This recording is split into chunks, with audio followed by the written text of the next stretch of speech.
Hey everybody, it's Ken from the Paranormal Channel. Don't forget to subscribe to us.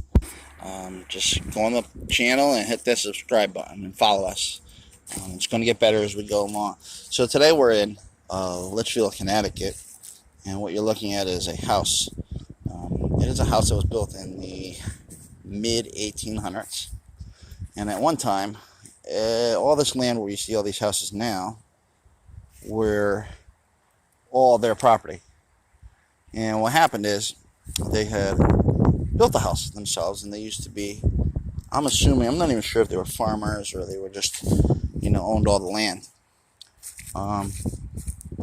But during the course of the time, they had multiple kids, and they parceled out the land to the kids. Now, the story behind this is all these houses here get some kind of paranormal activity. And it all relates to this house. Now, this house here, because it was established for so long, they actually had, I believe, 6 known deaths in the house, which I believe is probably the main source of the activity. The people that died, there was 2 that killed themselves, and the other 4 just died there. Now, the house that we're going to see down here was the second house built by the family. So this was the first one parceled out. And there are several more down the street that were also parceled out. I'm not walking the whole length of the street. But the house there you see in the distance, that was the second house to the oldest son. It was given. And then as time went on, all this started to get parceled out. So it's a good lot of land. And there's definitely some activity here. Now, I can't give you the addresses because I wouldn't want the people to sit there and get annoyed. But that being said, I am going to go into my stories today. Today the stories are, I don't know who's ever heard of the Little People's Village, but we used to go up there quite a lot. And when we were there one time, we went with another couple. Now, we're not going to use real names, but we'll say Sandy and Christian. And when we went up there, Christian was a skeptic, big time skeptic, kind of one of those skeptics that are just almost a little bit annoying. They like to just go on and on about how you're stupid, blah, blah, blah. So he decided he would go with us one day just for the sake of argument, for fun. We went there, and one of the first things he said was, he said he wanted the EVP. He didn't want anyone else to do it because he doesn't trust anybody. So we agreed. I gave him the EVP with the stipulation that he had to take it serious, and he had asked questions as well. Now, he did this, and he did it very well. And we did probably a little over an hour. We did come across quite a few things. We always usually do. Usually it's a few pictures, which are usually anything from orbs, which are questionable, to we had an apparition at one time. Now, Little People's Village is a very interesting place. Many stories to it. We don't really know what the truth is.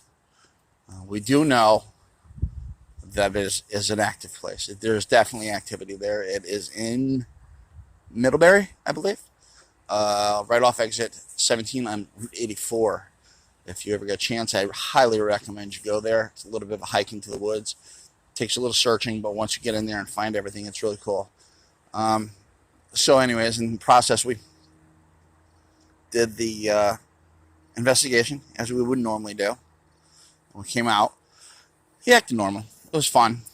We enjoyed everything. He didn't act stupid when he was in there. He asked a lot of questions. Him and I were together the whole time.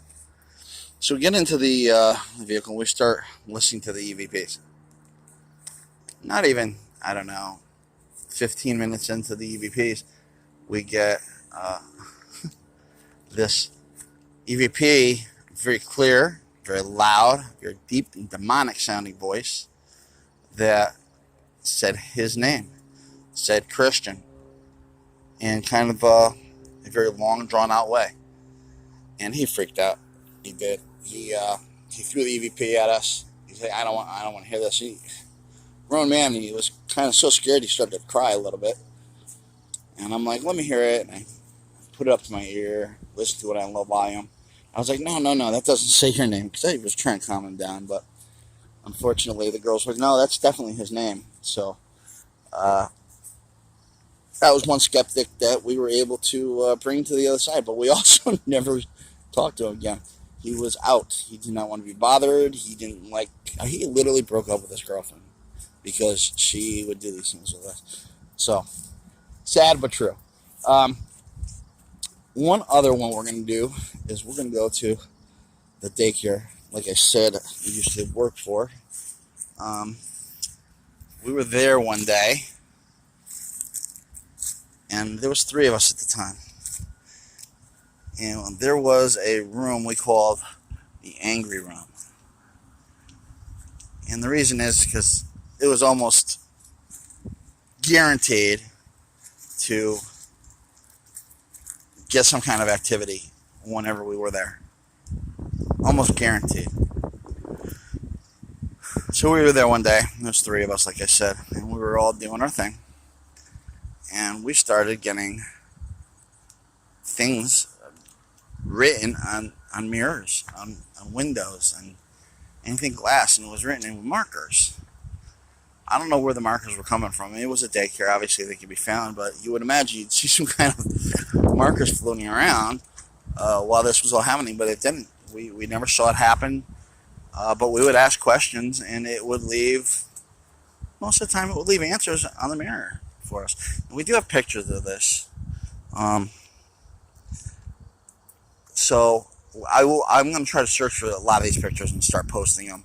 I know I said I was going to do this in the beginning. It's just I'm just trying to get this channel going, so it's been a little bit difficult doing everything I want to do. We do have pictures of all the mirrors and the windows, and one of the pictures particular, one I really enjoy, is we're taking a picture of a window, and you could see a reflection of a little girl standing in the window. She's clearly not dressed in clothing from our time. It was definitely more of a, was it early 1900s maybe? But anyways, the angry room, we were all in the angry room one day. We were cleaning. We heard kind of like ragtime music. I don't know if you know what that is. It's music from like the 20s, I believe. And we could hear it very faintly. And if you step outside, you can't hear it. Go back into the room, you could hear it. Step into the bathroom, you couldn't hear it. It was only in one room. So we did. We tore the building apart. Not the building, but the room apart, trying to find out exactly what it was. And, you know, it just, it never stopped. It was playing when we left, and we were never able to find it. And I can't imagine where it was from, because there was no intercom in the building. There was no radios in the room. We checked all the pockets, and we checked all the shelves, and we found nothing. Now, is that paranormal? Well, I don't know necessarily. I mean, but it was definitely weird that we couldn't find it. So, in the process of doing this, we stopped, and we're talking to each other, trying to figure out what to do. And sure enough, something comes flying out of the air and lands between us. It was a wooden apple. Like I said, we were the only 3 there. So for this to just fly out of nowhere was kind of proof to the guy that was cleaning with us. It was actually his first and last day that he cleaned with us, because he just, not for him. He couldn't figure it out. He didn't want to know. He just wanted to be away from that stuff. So listen, we're going to have more stories hopefully as we go along, but we're really looking for you guys to get involved. Tell us your stories. Write us your stories. Send them in emails. You can send a little voice clip. We'll play it live as long as you're okay with that. You could ask us questions if you like.